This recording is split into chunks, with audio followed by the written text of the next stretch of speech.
A close friend said one sentence to me at the gym and it ended 30 years of hiding.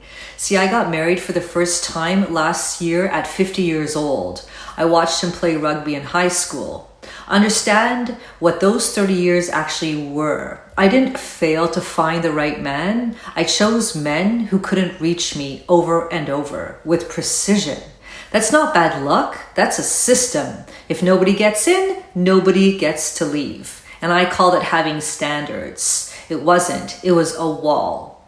I was 17 watching him on the field and I could see exactly who he was. The determination, the focus, the way he did everything with excellence. I admired all of it.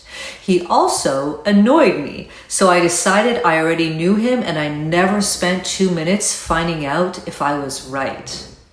Then I got clear. I said out loud what I actually wanted and I took a stand for it. Not a wish, a stand. And not long after, his best friend said to me 4 words: take care of him.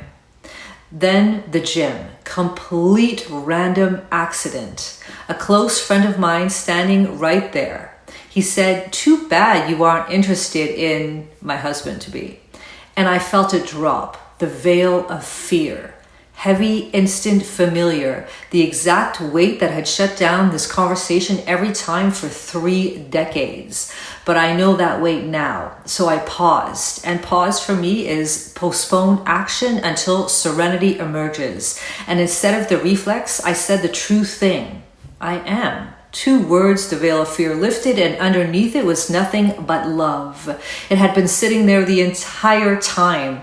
The wall wasn't keeping love out. It was keeping me from seeing it.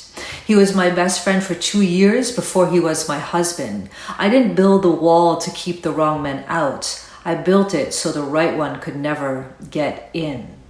If you've been calling it standards, free guide below, love versus fear.